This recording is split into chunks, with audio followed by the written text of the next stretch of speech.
Paz e graça sejam com os amados na pessoa de Yahushua, o nosso Senhor.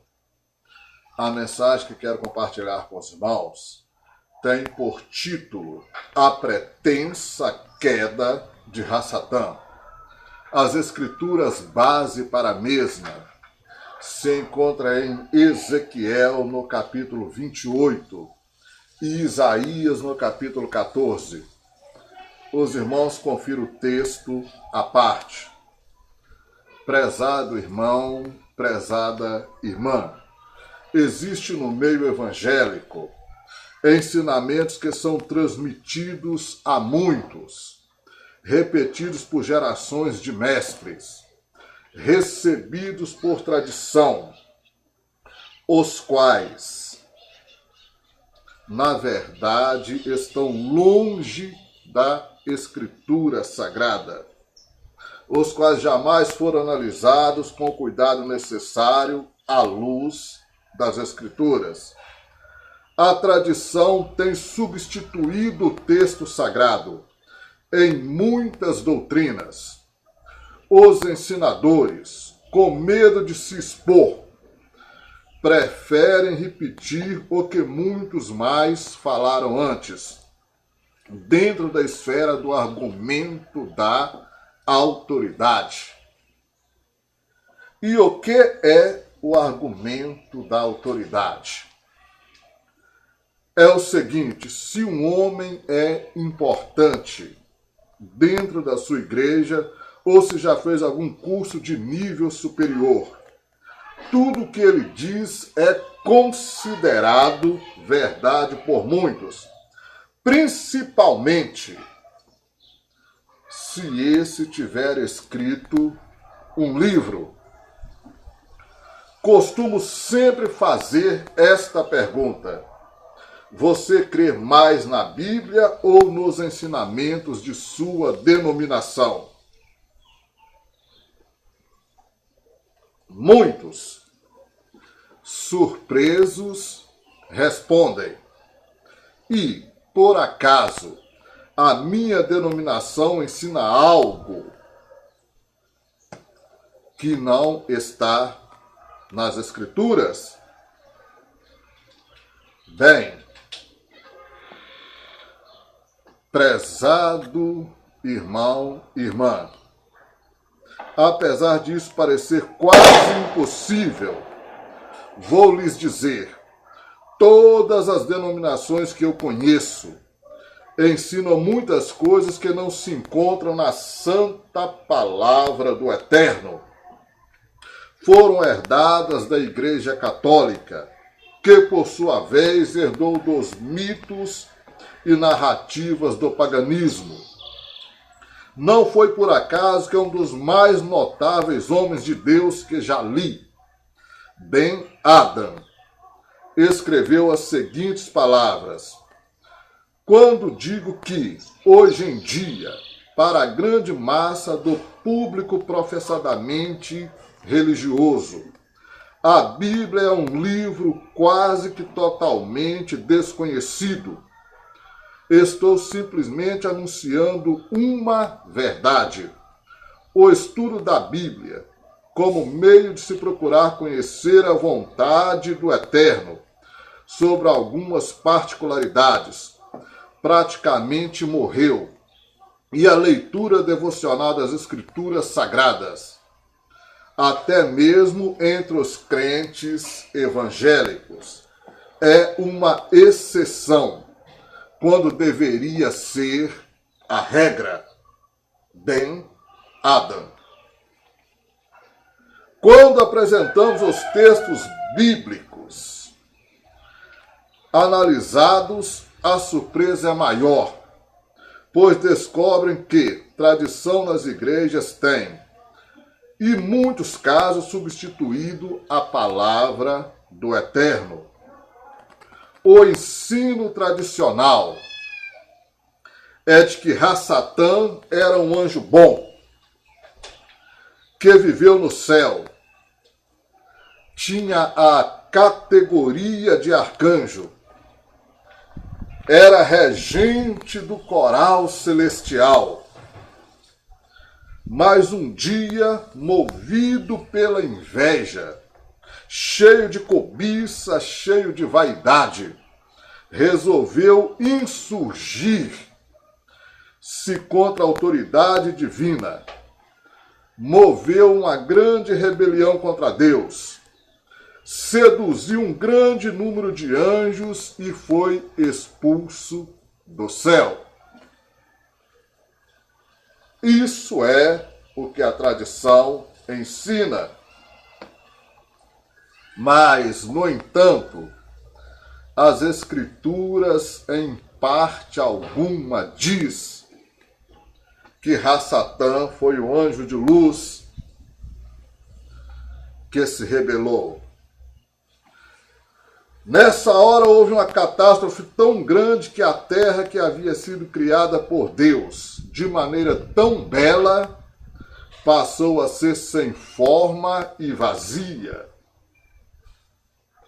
Também ensinam que estavam no Éden e era perfeito, até que nele achou iniquidade.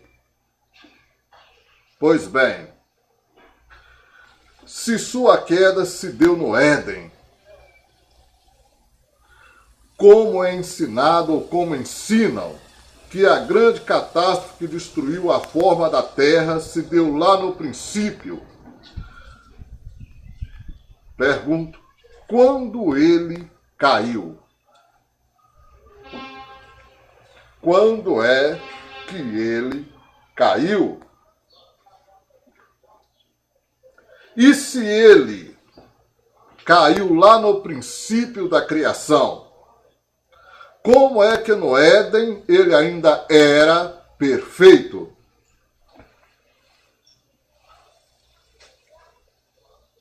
Outra coisa, como Rassatã pôde pecar sem ser tentado?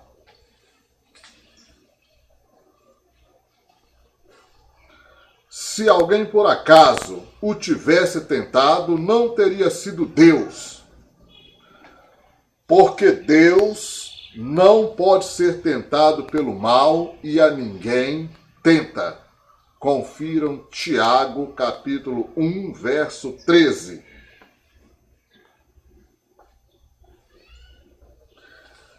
E se alguém mais o tentou, teria que ser um tentador independente de Deus. E se houvesse um tentador independente de Deus, então ele seria diabo primeiro. O primeiro, Satã. Não é mais lógico, mais coerente, mais honesto acreditar no que a Bíblia diz, aceitando assim a soberania de Deus e submetendo-se à sua vontade?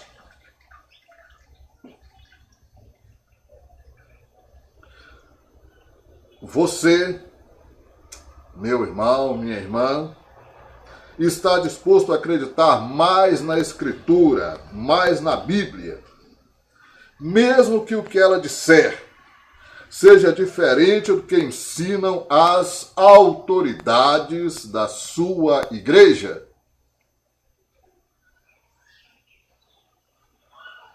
Antes de continuar esta mensagem, deixe-me logo explicar uma coisa muito importante. Eu não sou mórmon. Muito pelo contrário, detesto os erros deles. Eu também não sou testemunha de Jeová. Também condeno e repudio os erros deles. Nem tenho compromisso nenhum ou compromisso algum doutrinário com qualquer denominação que seja.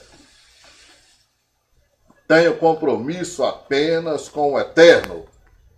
Sou apenas um crente em Yahushua, o Cristo, estudioso das Escrituras, bem como também amigo dos pastores e pregadores, ou melhor, de alguns pregadores e de alguns pastores, mas considerado por muitos como herético, porque só acredito no que a Escritura diz. Apenas acredito na literalidade das Escrituras. E o próprio Yahushua, o Cristo, afirmou coisa muito diferente do que ensina hoje sobre Satã, quando afirmou: vós tendes por pai ao diabo, e quereis satisfazer o desejo de vosso pai. Ele foi homicida desde o princípio, e não se firmou na verdade, porque não há verdade nele. E ao Xanã 8,44, ou João 8,44. Os irmãos confiram. E Yahushua colocou este arque-princípio como o limite.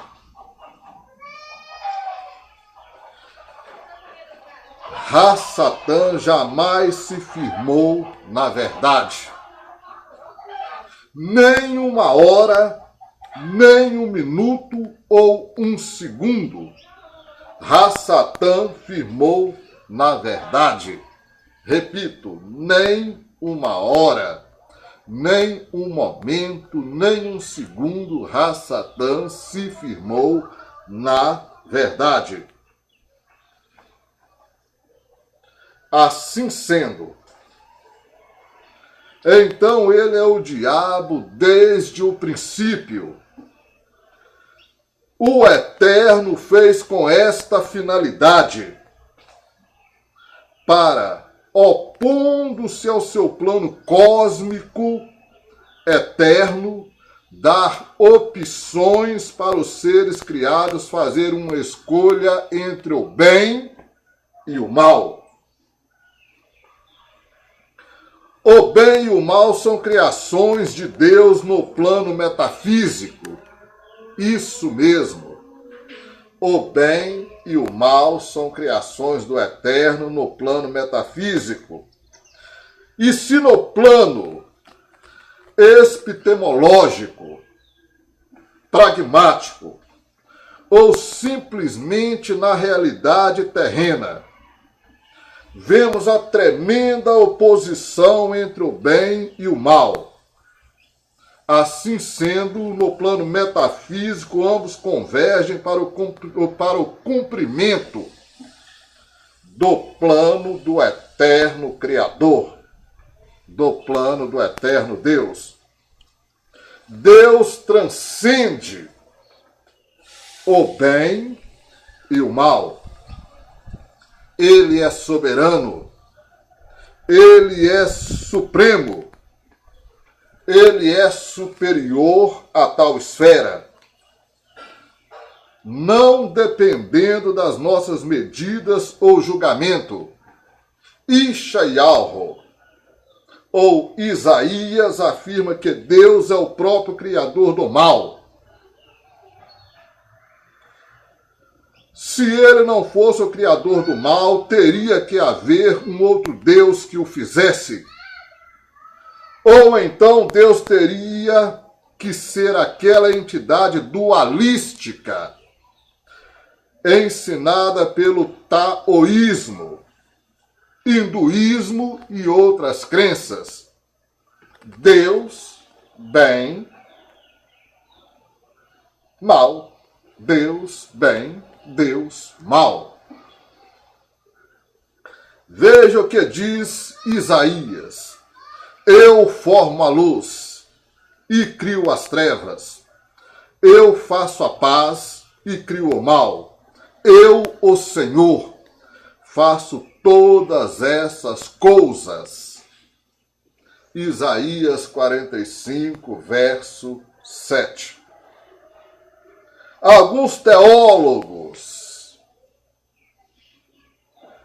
com medo de admitirem algo tão grandioso e tremendo, dizem que esse texto não se refere ao mal de forma ontológica, mas ao mal pragmático, aos males que assolam a terra.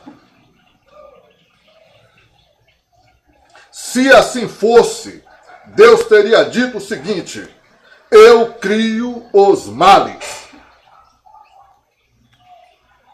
A primeira epístola de Yalchanan, João, corrobora e esclarece ainda mais o que Yahoshua afirmou, quando diz: quem comete o pecado é do diabo, porque o diabo peca desde o princípio. 1 Yalchanan 3, verso 8, ou 1 João 3, verso 8. Agora, chegou a hora de perguntar pela primeira vez: você crê mais na Bíblia ou nos ensinamentos da tradição? Você crê mais nas Escrituras ou nos ensinamentos tradicionais? Para não perder a sua posição privilegiada na igreja, você prefere ensinar a mentira ou simplesmente esconder a verdade? Prefere ficar calado e ser mais uma Maria vai com as outras, concordando com erro, porque isso não vai lhe queimar, não é?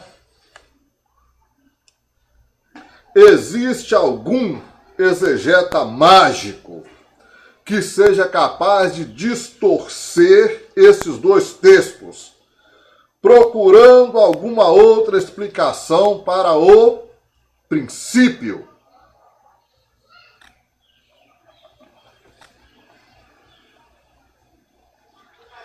Se foi no princípio da criação, ou no início da vida dele, ou no início da vida do homem, ou seja lá, qual tenha sido o fato insubstituível,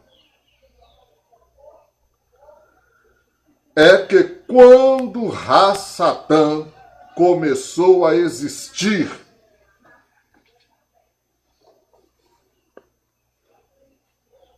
já começou a pecar, porque ele foi feito com a natureza pecaminosa para cumprir um propósito.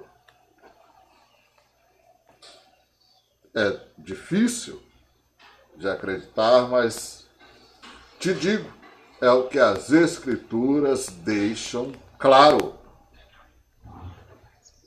Repito e memorize. Se foi no princípio da criação, ou no início da vida dele, ou no início da vida do homem, ou seja lá qual tenha sido o fato insofistimável, insubstituível, é que quando Ra-Satã começou a existir, ele já começou a pecar, porque ele foi feito com a natureza pecaminosa para cumprir um propósito, para cumprir um objetivo. Tal propósito está inserido, embutido e oculto na economia divina. Não temos qualquer senha de acesso para tal propósito. E você questionará o Eterno, questionará o Criador por causa disto? Não é melhor aceitar o fato de que Deus fez o diabo com a missão específica de assolar a terra, de tentar o homem, de acusá-lo, de cumprir a ira divina sobre as pessoas, famílias e nações? Pois bem, veja o que diz um texto proferido pelo profeta Isaías.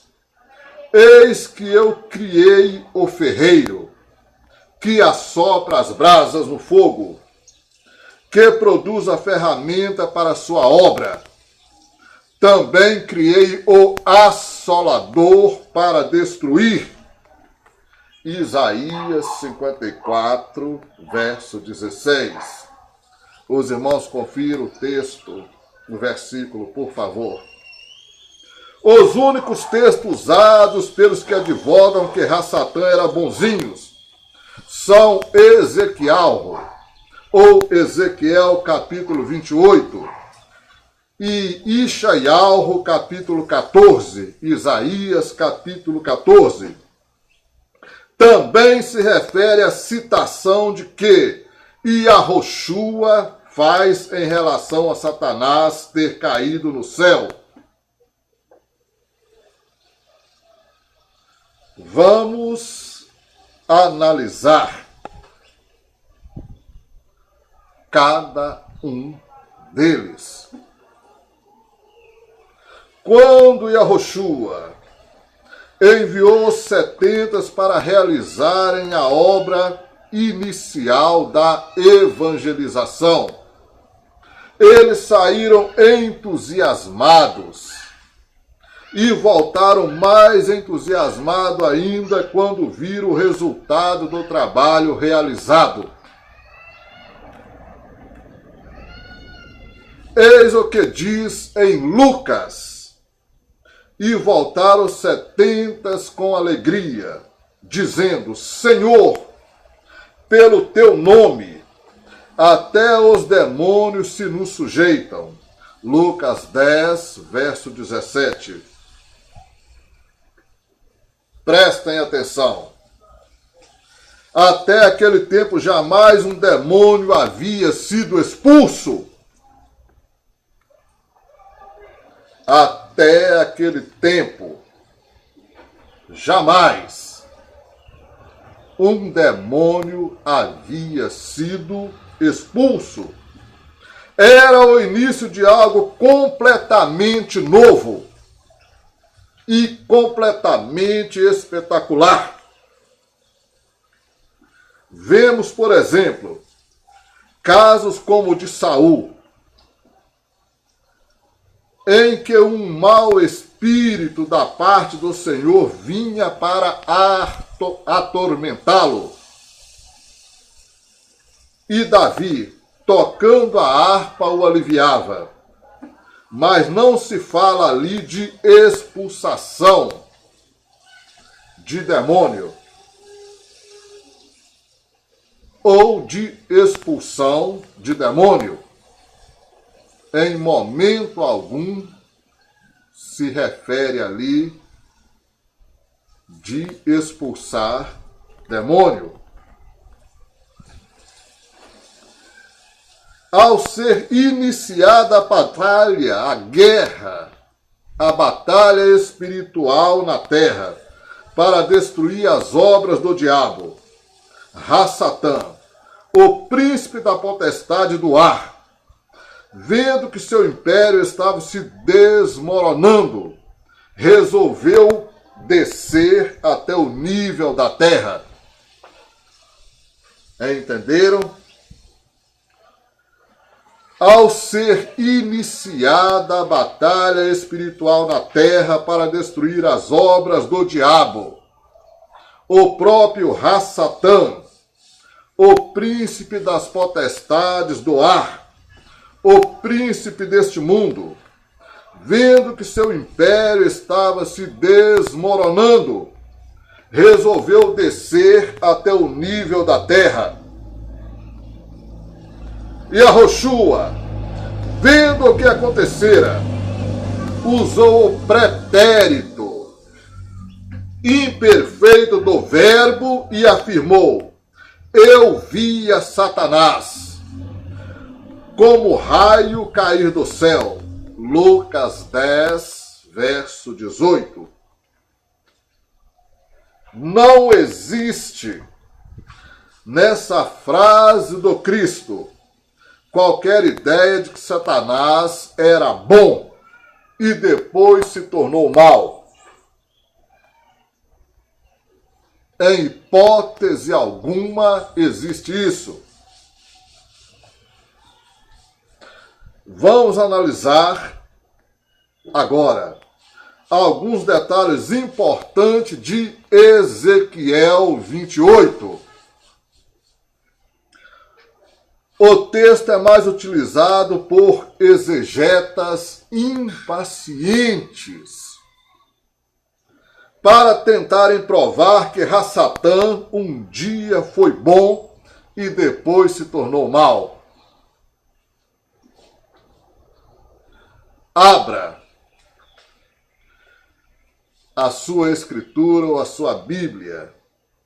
Leia com atenção umas 2 vezes, no mínimo, esse texto, até o versículo 19. E depois acompanhe nossa análise honesta e espiritual do texto. A profecia de Ezequiel, ou Ezequiel, é eclética, mística e hermenêutica. A profecia contra o rei de Tiro, mas, ao mesmo tempo, há expressões que claramente se referem a um outro personagem, ou seja, a lei da dupla referência. E quem seria esse outro personagem? Você aprendeu que era Rassatã. Mas será?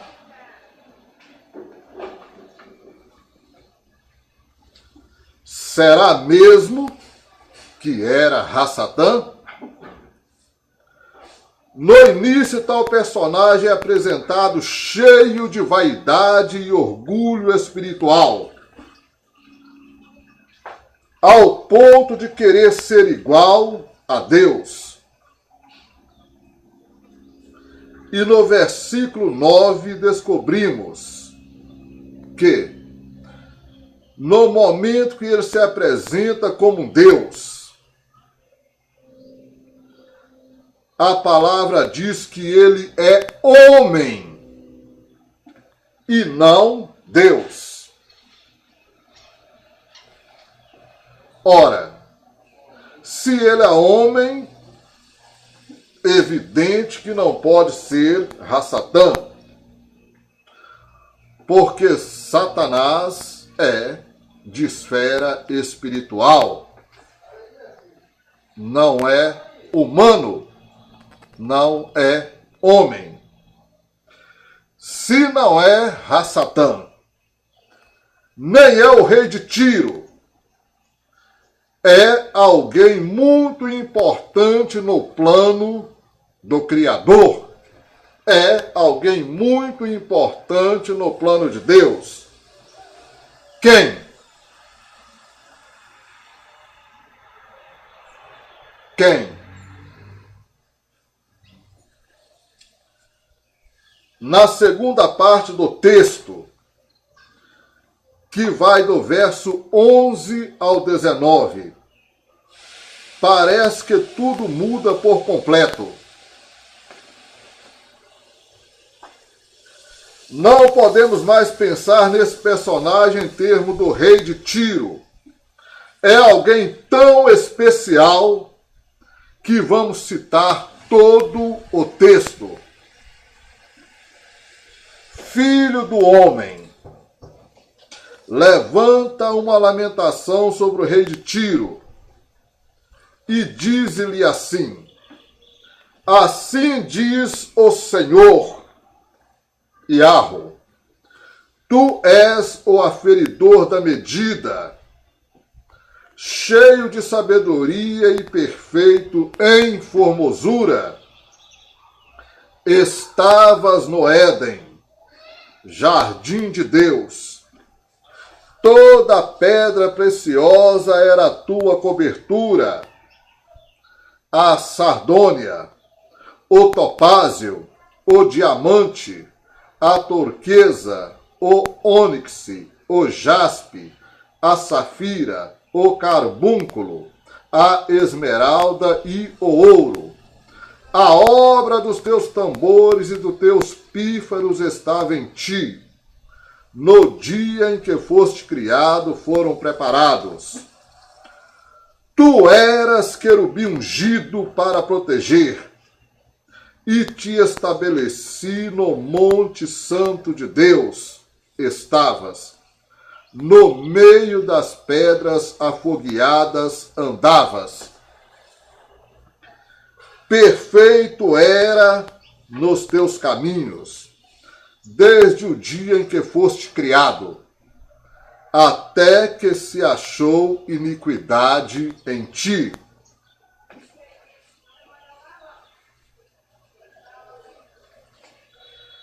Muitas mentes criativas, férteis, conseguiram interpretar esse texto como referente a Ra-Satã.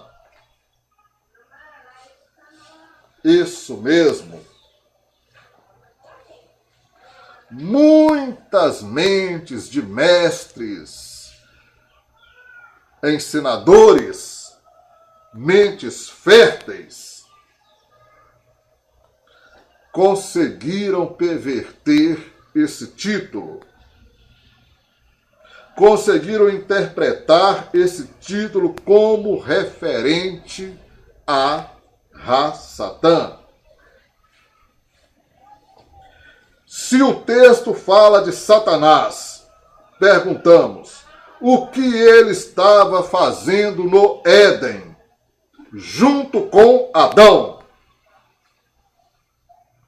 Se ele já era mau e estava ali para fazer o homem pecar, como passou um período sendo bom no mesmo Éden?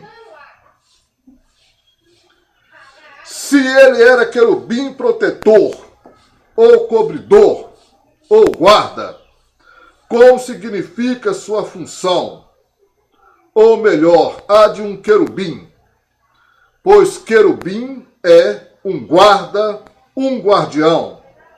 Estava ali guardando o Éden contra o quê? Ou contra quem? Contra outro Ra-Satã? Aquele que o fez pecar? Aquele que o tentou? Estava guardando o Éden contra si mesmo? Se não era Satanás o querubim, guarda, quem era o guarda do Éden?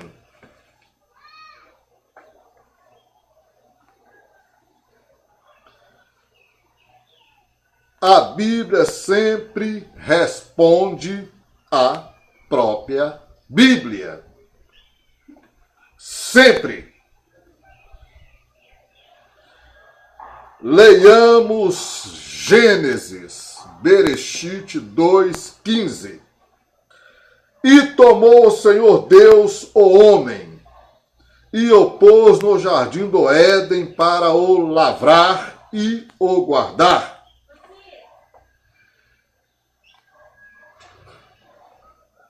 Repito, Bereshit 2:15. Gênesis 2:15. E tomou o Senhor Deus o homem, e o pôs no jardim do Éden para o lavrar e o guardar.